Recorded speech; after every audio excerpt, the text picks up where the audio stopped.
S&P 500 Index, SPX, faces selling pressure amidst global uncertainty.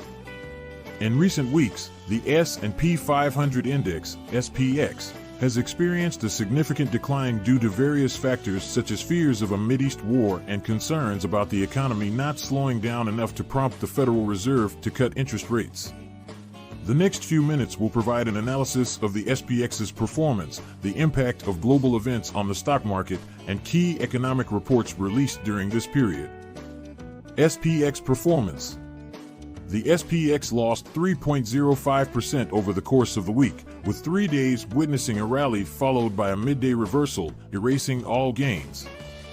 Despite short-term declines, the conservative S&P 500 strategy aims to protect investors from bear markets and does not trigger sell signals based on these fluctuations. This long-term strategy allows for market fluctuations without attempting to time every up and down movement. We are in a bullish position in the Rydex S&P 500 Nova Fund, RYNVX, or other S&P 500 Index Fund or ETF such as SPY. Global events and economic impact. The stock market has been affected by escalating tensions between Iran and Israel, with both countries trading missiles. Concerns about a potential world war have contributed to the selling pressure. Additionally, the strengthening economy has made rate cuts unlikely, as indicated by Atlanta Fed President Raphael Bostic. Construction of new homes has slowed down due to higher mortgage rates, impacting the demand for housing. Gasoline prices have also risen, nearing $4 per gallon, primarily driven by tensions in the Middle East. Market correction status. Although the SPX is down 5.3% from its highs, it has not yet reached correction status, which requires a 10% decline. However, gold bullion and gold stocks investors are becoming cautious, with gold prices remaining relatively stable amidst uncertainties surrounding rate cuts and geopolitical tensions. Key economic reports. Several economic reports were released during this period, providing insights into the state of the U.S. economy. Retail sales in March increased by 0.7%, surpassing market expectations of a 0.3% gain.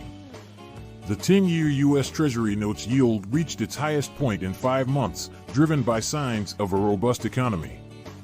However, housing starts plunged by 14.7% in March, the lowest number since August, due to rising mortgage rates. Industrial production rose by 0.4% in March, with manufacturing output increasing by 0.5%. The average contract interest rate for 30-year fixed-rate mortgages rose to 7.13%, the highest level since December. The Philadelphia Fed Manufacturing Index reached its highest level in 2 years, indicating continued expansion in the manufacturing sector. Existing home sales declined by 4.3% in March, partially reversing the previous month's rise. Conclusion. Given the current market conditions and global uncertainties, the aggressive SPX position is bearish while the conservative strategy remains bullish. Aggressive traders are advised to hold cash in money market funds. It is crucial for investors to monitor global events, economic indicators, and market trends to make informed decisions about their investment strategies. As always, do not forget to like and subscribe to our channel, All Things Money, to see more content like this.